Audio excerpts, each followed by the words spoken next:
The scene has changed from Florence to Rome, from the city of hard heads, sharp wits, light feet, graceful movement, to a city of weight, a city that is like a huge compost heap of human hopes and ambitions. A wilderness of imperial splendor, despoiled of its ornament, almost indecipherable.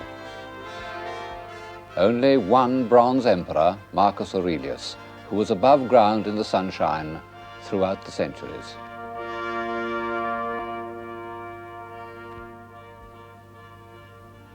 And as you see, the scale has changed.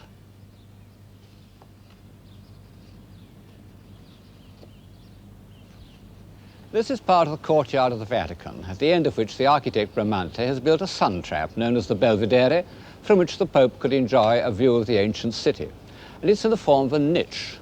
But instead of being designed to hold a life-size statue, as it would have been 50 years earlier, it is enormous. In fact, it has always been known as Il Nicchione, the monster niche. It's the outward and visible sign of a great change that overcame the civilization of the Renaissance in about the year 1500. This is no longer a world of free and active men, but a world of giants and heroes. A world of giants. This bronze pine cone, and it really is a big pine cone, came from that earlier world of giants' antiquity. It was supposed to have been the point at which the chariots turned in their races round the hippodrome. And since in that hippodrome many Christian martyrs were put to death, it was here that the Christian church elected to make its headquarters. Huge, cloudy concepts compared to the sharp focus of Florence. But in Rome, they weren't so cloudy after all, because the huge buildings of antiquity were there. Very much more of them than we have today. Even after 3 centuries in which they were used as quarries, and in which our sense of scale has expanded, they still are surprisingly big. In the Middle Ages, men had been crushed by this gigantic scale. They said that these buildings must have been the work of demons, or at best they treated them simply as natural phenomena, like mountains, and built their huts in them, as who should take advantage of a ravine or sheltering escarpment. Rome was a city of cowherds and stray goats, in which nothing was built except a few fortified towers from which the ancient families carried out their pointless and interminable feuds. Literally interminable, because they're still quarreling today. But by 1500, the Romans had come to realize that these mountainous ruins had been built by men. The lively, intelligent individuals who created the Renaissance, bursting with vitality and confidence, they weren't in the mood to be crushed by antiquity. They meant to absorb it, to equal it, to master it. They were going to produce their own race of giants and heroes. The scene has changed to Rome also for political reasons. After years of exile and adversity, the sovereign pontiff has returned to his seat of temporal power. Temporal power that meant so much to the popes of the 16th century, but of course are completely abandoned today. Now the Pope is solely a religious leader.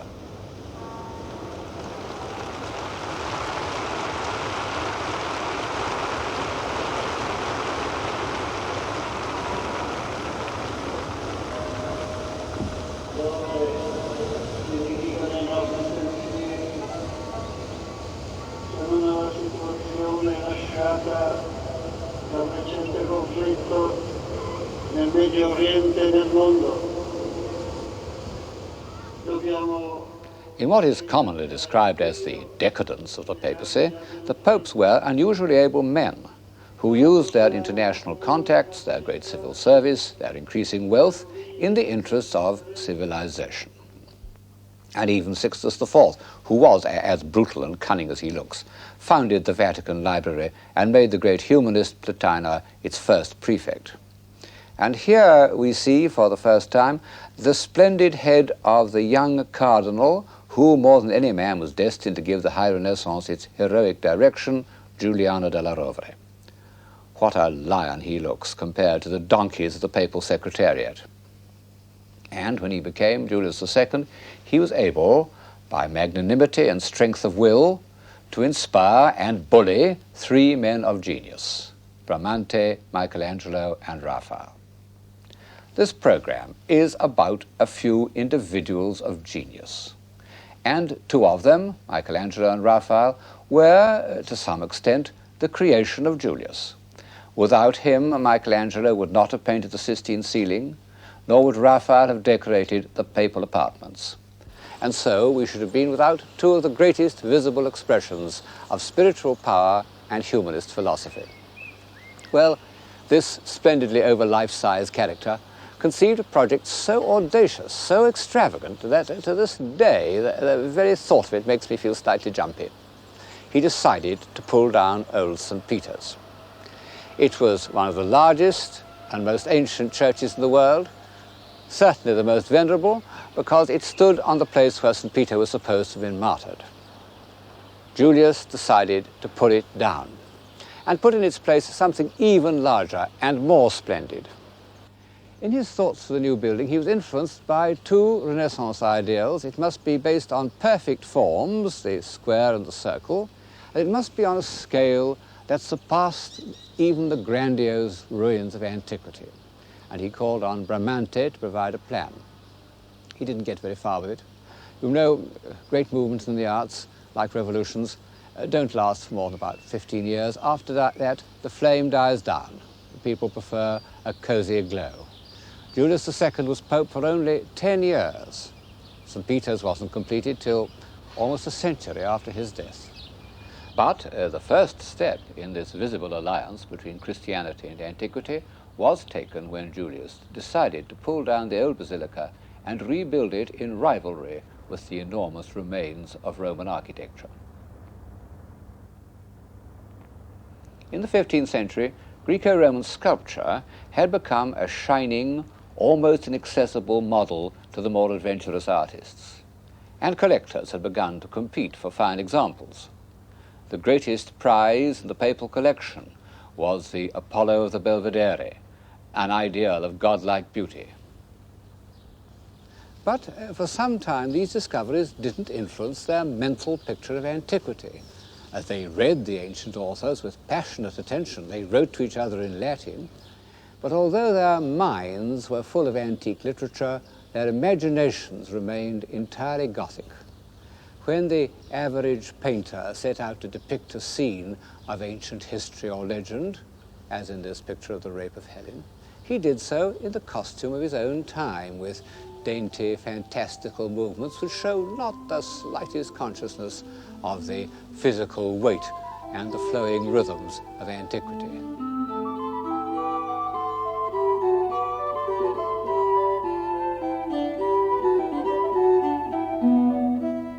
Well, these are not ancient Greeks, but 15th century Florentines. And the funny thing is that the humanists, who took such trouble about the text of an author like Livy, accepted a picture like this of the death of Julius Caesar as a correct representation of the event. And as long as there was this rather comical discrepancy between the written word and the image, antiquity couldn't exert its humanizing power on the imagination. I suppose that the first occasion in which the dream of antiquity is given a more or less accurate visible form is the series of decorations representing the triumph of Caesar, done for the court of Mantua by Mantegna in about 1480.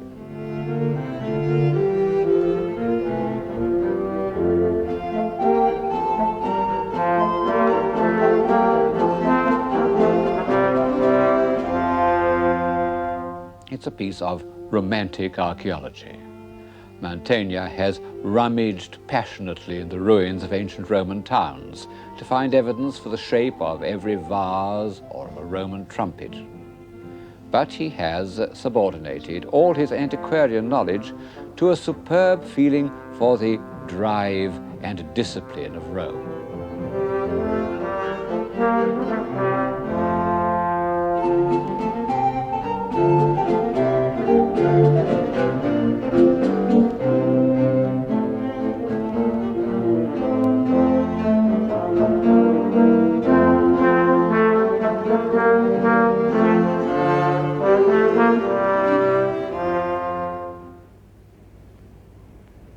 I said that the gigantic and the heroic spirit of the High Renaissance belongs to Rome, and it's true. But there was a sort of prelude in Florence.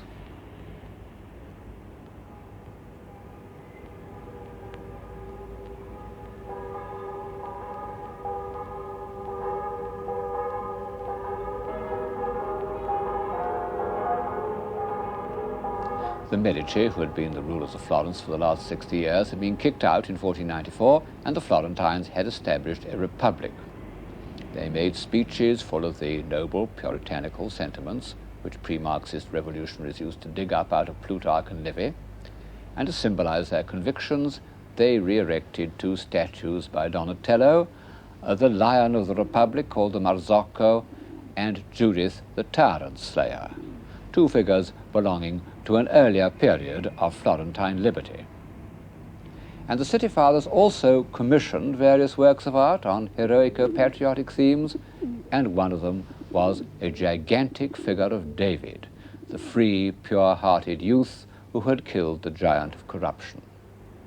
And the commission was given to an alarming young man who had just returned from Rome to his native city, Michelangelo. Only 25 years separate this marble hero from the dapper little figure which had been the last word in Medician elegance, the David of Verrocchio, and you see there really has been a turning point in the human spirit. The Verrocchio is light, nimble, smiling, and clothed. The Michelangelo, this is the original, the one you saw on the piazza was a copy, the Michelangelo is vast, defiant, nude. It's rather the same progression that we'll see again in music between Mozart's Figaro and Beethoven's Fidelio.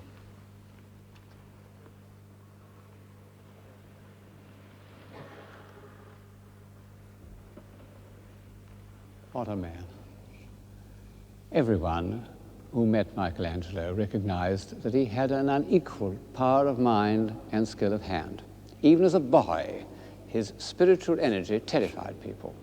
Personally, I believe that this small figure, which he carved in Bologna when he was under 20, is a self-portrait. And it shows that he never changed, except that he grew sadder like the rest of us. It has the indignant singleness of purpose that alarms ordinary accommodating citizens. And in a way, his art never changed. This relief of a battle is certainly one of his earliest works, and already one sees the same expressive poses that reappear on the Sistine ceiling, even in the Last Judgment. It's inspired by a Greco-Roman relief. Antique art was always to Michelangelo a kind of quarry from which he dug out his ideas of form. But of course, it's still rather a rough version of antiquity, and when he went to Rome, he was able to make much more finished versions of antique sculpture, some that were actually passed off as originals. This one even achieves some of the unpleasant smoothness of a Roman copy. But when he returned to Florence, he was able to charge this worn-out style with his own vigor and potency. Seen by itself, the David's body might be some unusually taut and vivid work of antiquity. It's only when we come to the head that we're aware of a spiritual force that the ancient world had never known. I suppose that this quality, which I've called heroic, isn't a part of most people's idea of civilization. It involves a contempt for convenience and a sacrifice of all those pleasures that contribute to what we usually call civilized life. It's the enemy of happiness. And yet, we recognize that to despise material obstacles, and even to defy the blind forces of fate, is man's supreme achievement.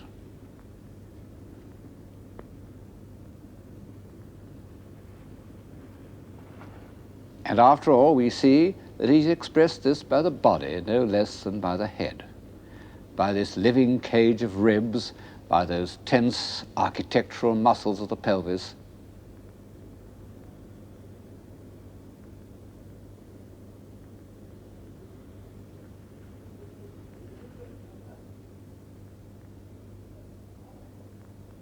Above all, by this huge Florentine hand, so far from the antique tradition of ideal beauty.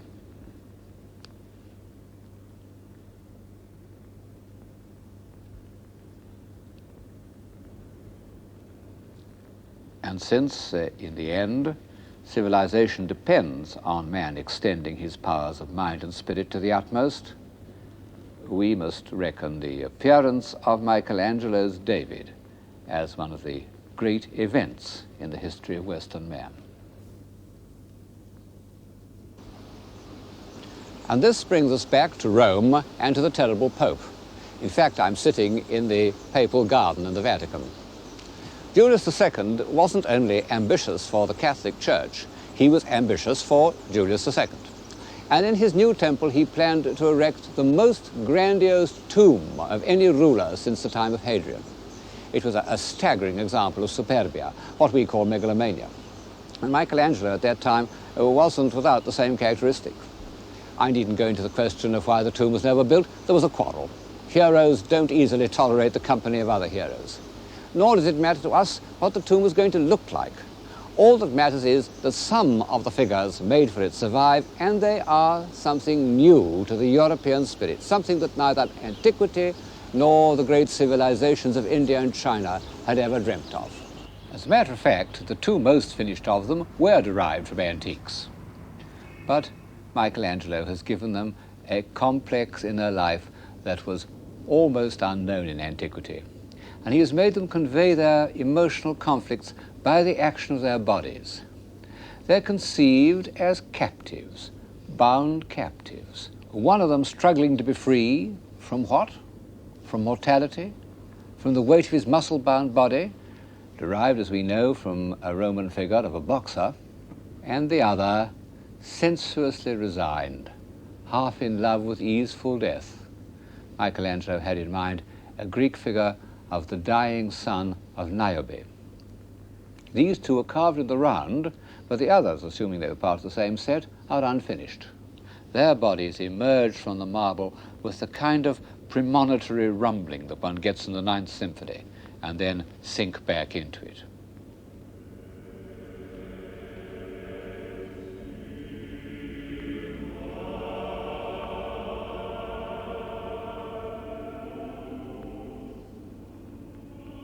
To some extent, the rough marble is like shadow in a Rembrandt, a means of concentrating on the parts that are felt most intensely. But it also seems to imprison the figures. In fact, they're always known as the prisoners, although there's no sign of bonds or shackles.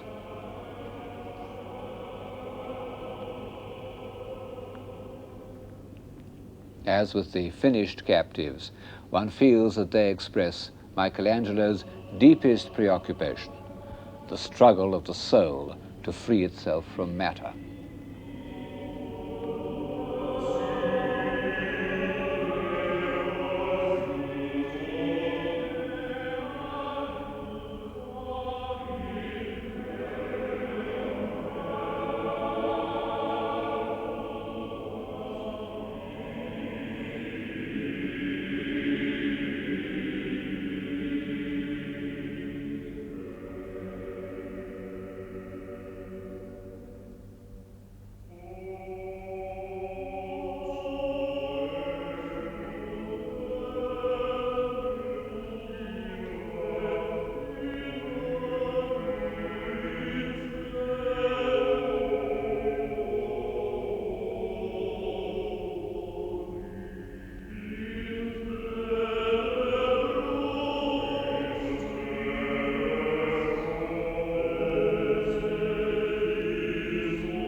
I'm standing in the Sistine Chapel, and above my head is one of the greatest works of man, Michelangelo's ceiling.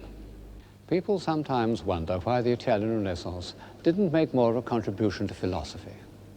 The answer is that the most profound thought at the time wasn't expressed in language, but in painting, just as in the early 18th century it was expressed through music. And of this truism, the chief example is Michelangelo's ceiling. We owe it to Julius II.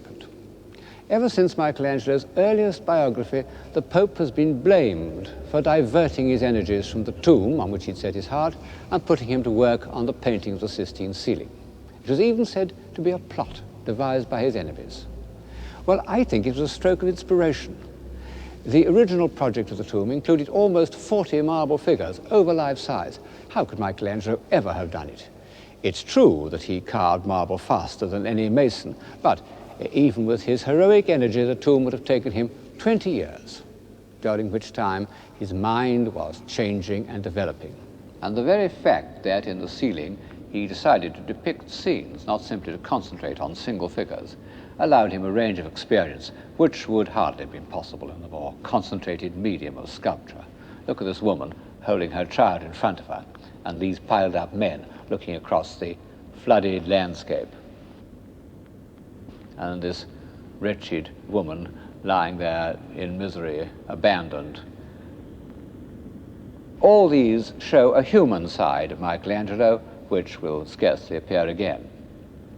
The ceiling also allowed him to express his thoughts about the divine plan. But were they his thoughts? You know, in most philosophical paintings of the Renaissance, the ideas were suggested by poets and theologians. But in one of Michelangelo's letters, he says that the Pope had told him to paint what he liked. So I suppose that the subject of the ceiling was largely his own idea. And perhaps this is one of the reasons why it's so difficult to interpret. It's an extremely complex work. Viewed from the ground, there's an acute physical difficulty in concentrating long enough to relate the scenes and the individual figures to each other.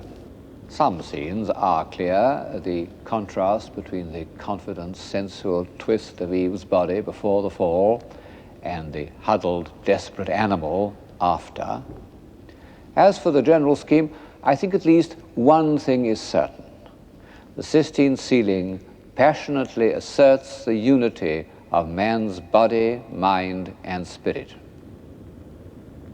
You can admire the ceiling from the point of view of the body, as 19th century critics used to do, who looked first at the so-called athletes, or from the point of view of the mind, as one does when one looks at those great embodiments of intellectual energy, the prophets and sibyls.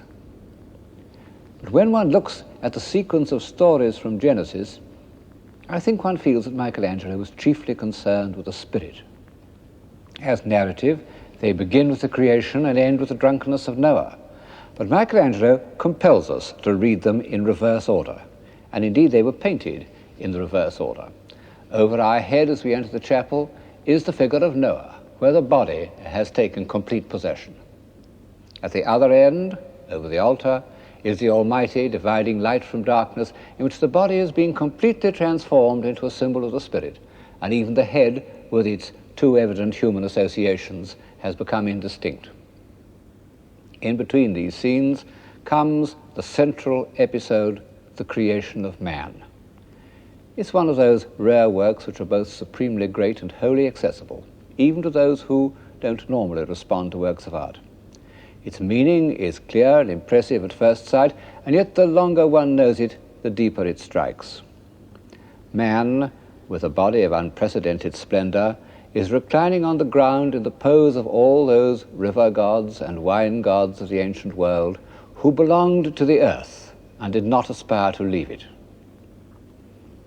He stretches out his hand so that it almost touches the hand of God, and an electric charge seems to pass between their fingers. Out of this glorious physical specimen, God has created a human soul. Behind the Almighty, in the crook of his arm, is the figure of Eve, already in the Creator's thoughts, and already one feels a potential source of trouble. It's possible, I think, to interpret the whole of the Sistine ceiling as a poem on the subject of creation, that godlike gift which so much occupied the thoughts of Renaissance man. After God has brought Adam to life, come those scenes of the Almighty in the act of creation, which form a sort of crescendo. The movement accelerates from one scene to the next. First of all, God dividing the waters from the earth, and the Spirit of God moved upon the face of the waters. I don't know why these words give one such a feeling of peace, but they do. And Michelangelo has conveyed it by a tranquil movement, a gesture of benediction. Then in the next scene, the creation of the sun and moon, he doesn't bless or evoke, but commands, as if dealing with these fiery elements required all his authority and speed. And to the left, he switches off the scene to create the planets.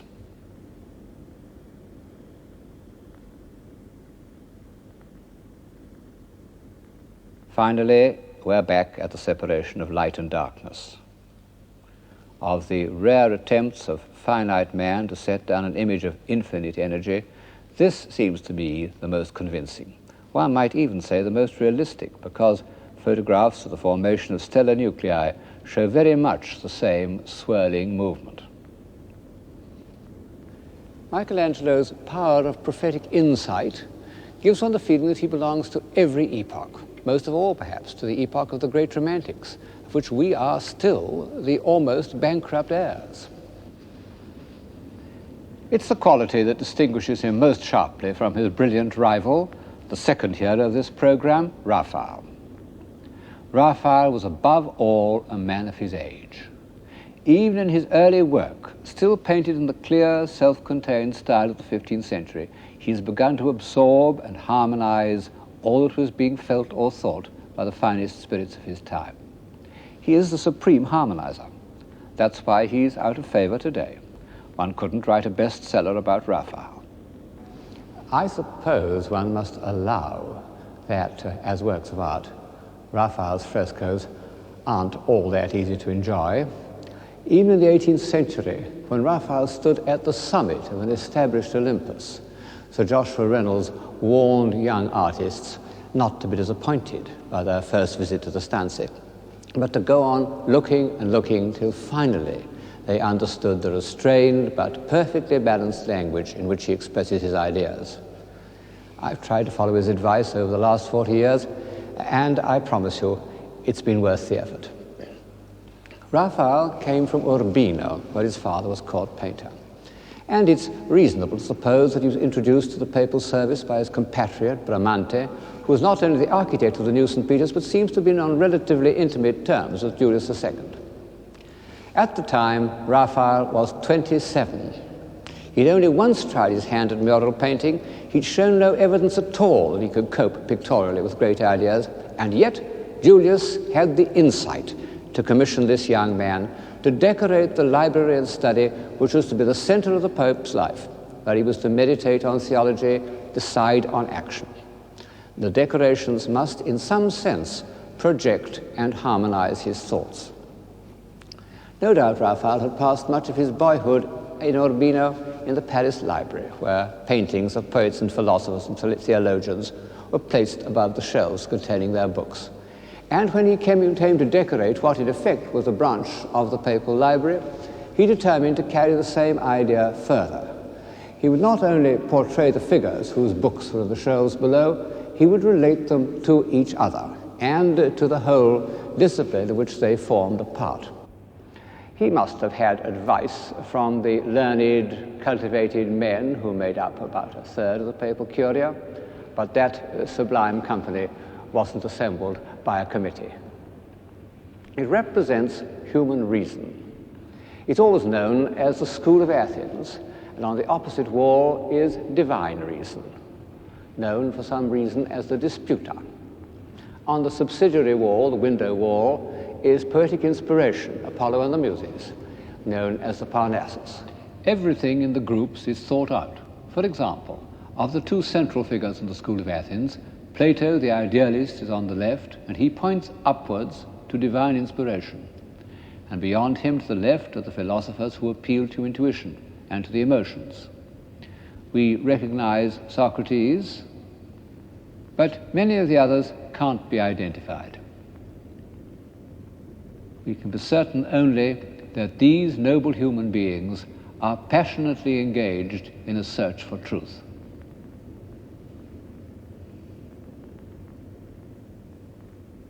To the right is Aristotle, the man of good sense, holding out a moderating hand, and beside him are the representatives of rational activities, logic, grammar, and geometry.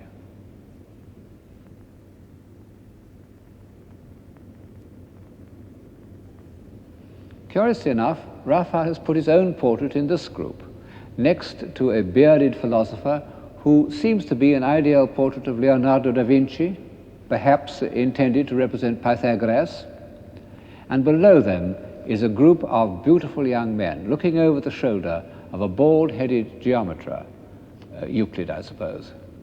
He is certainly a portrait of Bramante, and it's fitting that he should be there because the noble piece of architecture in which these representatives of human reason are assembled must, I think, represent Bramante's dream of the new St. Peter's. Raphael himself was later to become an architect, and a very fine architect. But in 1510, he couldn't possibly have conceived a building like this, one of the most life-enhancing effects of space in art. It may have been designed by Bramante, but Raphael has made it his own. Like all great artists, he was a borrower. But he absorbed his borrowings more than most. One has a vague feeling that these figures are inspired by Hellenistic sculpture. I suppose that's one of the things that makes him distasteful to us. But every figure in this picture is pure Raphael, or every figure but one. This morose philosopher does not occur in the drawing, the full-size drawing for the fresco, which by a miracle has survived. We can see where he comes from, the Sistine ceiling. Michelangelo wouldn't let anyone in there while he was at work, but Bramante had the key. And one day, when Michelangelo was away, he took Raphael in with him. Who cares? The great artist takes what he needs.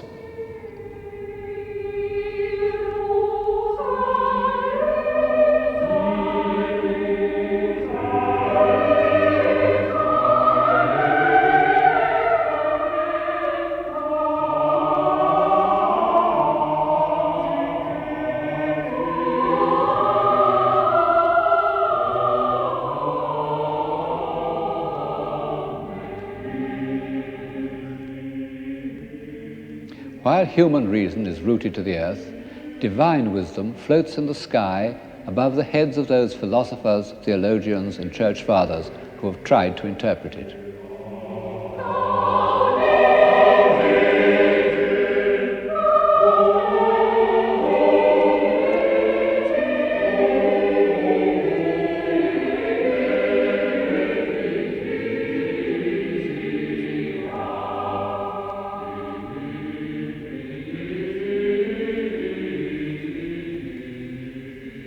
For all these figures, Raphael made studies which are models of the academic style of drawing.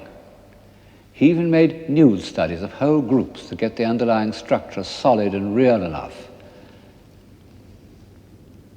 How Michelangelesque that left-hand figure is. Then other studies of the flow of drapery. But when he came to the final design, all these ideas are enriched and developed. The seekers after revealed truth are arranged with the same regard for their relations with each other and with the philosophic scheme of the whole room that exists in the school of Athens, insofar as civilization consists in grasping imaginatively all that's best the thought of a time. These walls represent a summit of civilization.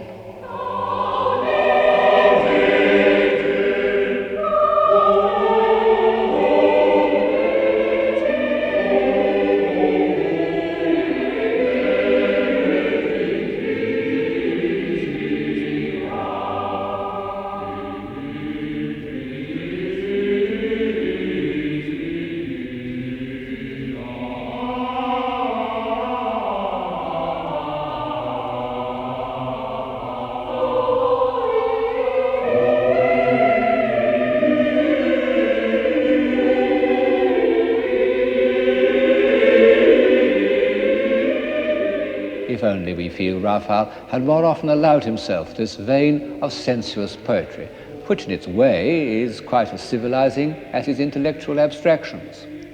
Michelangelo took no interest in the opposite sex. Leonardo thought of women solely as reproductive mechanisms. But Raphael loved the girls as much as any Venetian. Soon after this portrait was painted, Julius II died, and his successor, Leo X, doesn't look at all like a hero. I suppose Raphael tried to make this portrait as flattering as possible, but what a contrast to the old warrior. Raphael remained on in the papal service and was asked to do everything from the rebuilding of St. Peter's to the decoration of a very pagan bathroom for Cardinal Bibbiena. Of course, he couldn't do it all himself. For such a project as the Loggia of the Vatican, one must imagine him making dozens of slight sketches, handing them out right and left to his brilliant young pupils, really young. Giulio Romano was only 16. Someone said of Courbet that he produced pictures as an apple tree produces apples.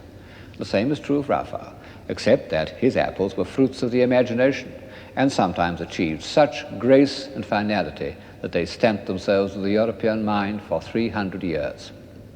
However, one of the commissions of this period had a more questionable influence. This was a series of designs for the tapestries which were to be hung in the Sistine Chapel. With the thought of Michelangelo's ceiling above them, Raphael took a lot of trouble about them, and of course they are masterpieces. Masterpieces of composition in the tradition of the early Florentines, masterpieces of elevated imagination. But their very nobility was dangerous. They are concerned with the lives of the apostles, Peter and Paul. Well, St. Peter was a poor fisherman. Raphael has made him and all his companions uniformly handsome and noble. Where can one find more impressive human types than in the group of apostles who listened to Christ's charge, "Feed my sheep"?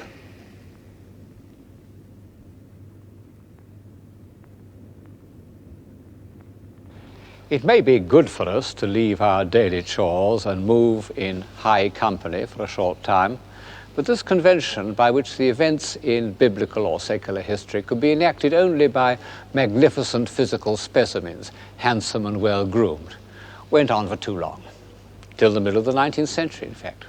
Only a very few artists, perhaps only Caravaggio and Rembrandt in the first rank, were independent enough to stand against it. And I think that the convention, which was an element in the so-called grand manner, became a deadening influence on the European mind.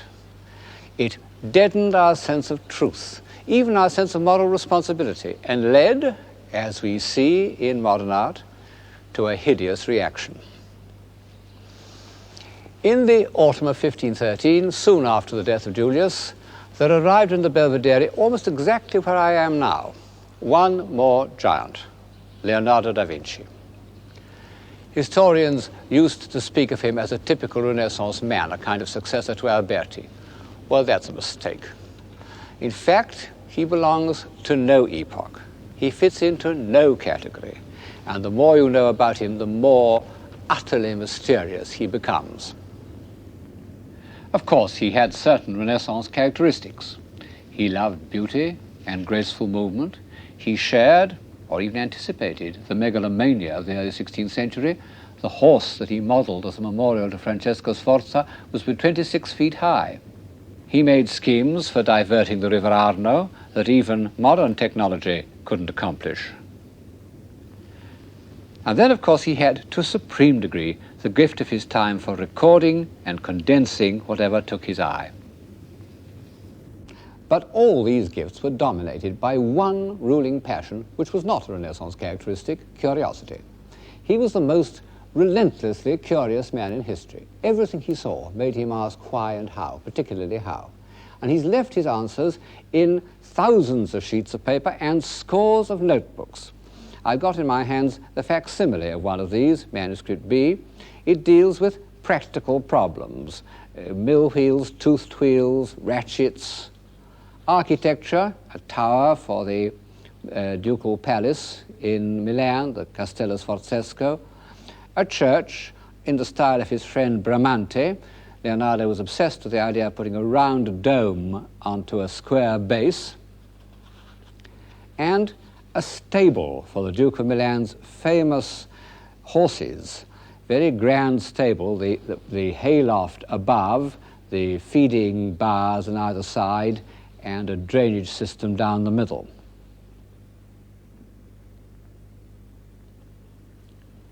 And then the other aspect of Leonardo's mind, his interest in theoretical and mathematical problems. This you see in a manuscript called Manuscript A, where he's studying the action of light falling on a sphere, and the interruption of light, forming this continuous modeling.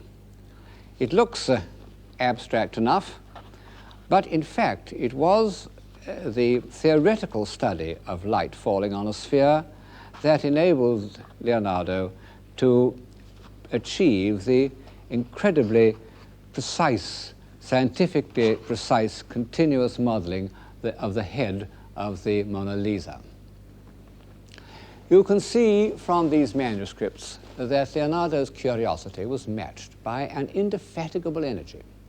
He's never satisfied with a single answer.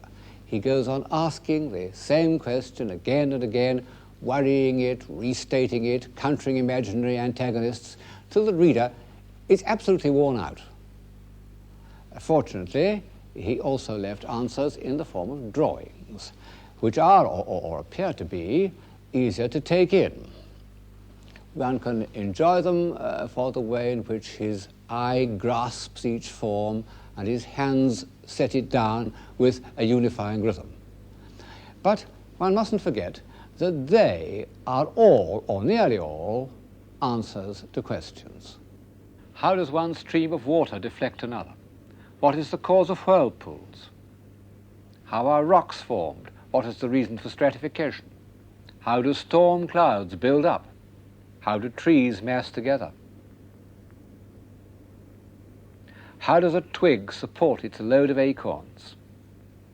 How do blackberries mass on a branch? Why do the leaves of a Star of Bethlehem resemble the movement of water?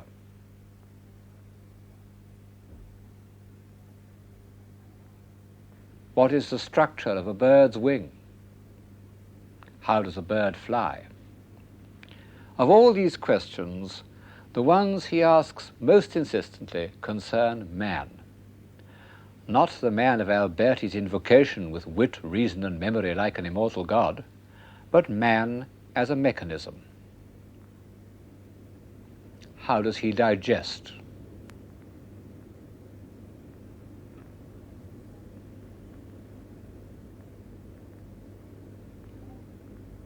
How does the heart pump blood?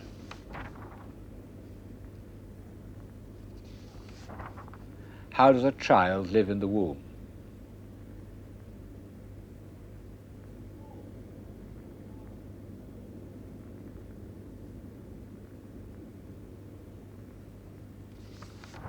How does he speak? Is it by using his throat muscles or his tongue? And finally, why does he die of old age?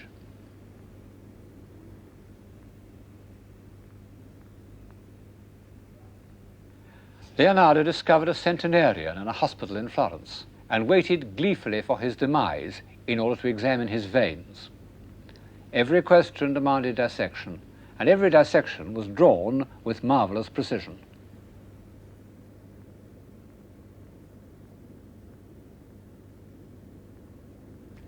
And at the end, what does he find?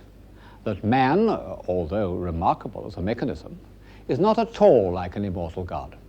He's not only cruel and superstitious, but feeble. If Michelangelo's defiance of fate was heroic, there is something almost more magnificent in the way that Leonardo, that great hero of the intellect, confronts the inexplicable, ungovernable forces of nature. And it was in Rome, in the very year that Raphael was celebrating the godlike human intellect, that Leonardo used his scientific knowledge of the movement of water to express his feelings of human insignificance.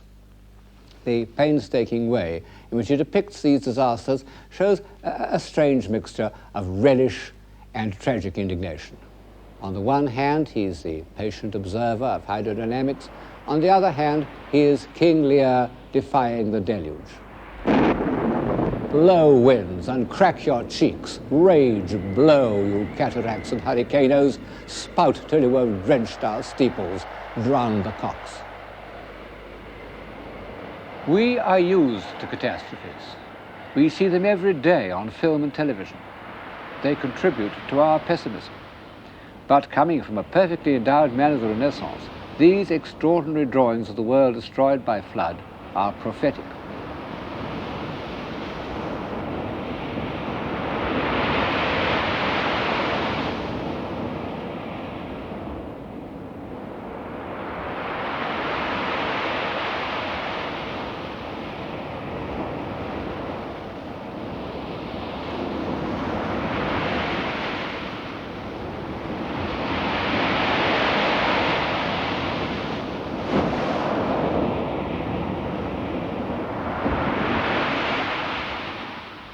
The golden moment was almost over.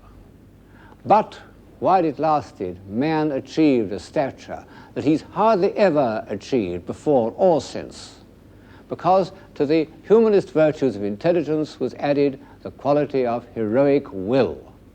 For a few years it seemed that there was nothing which the human mind couldn't master and harmonize.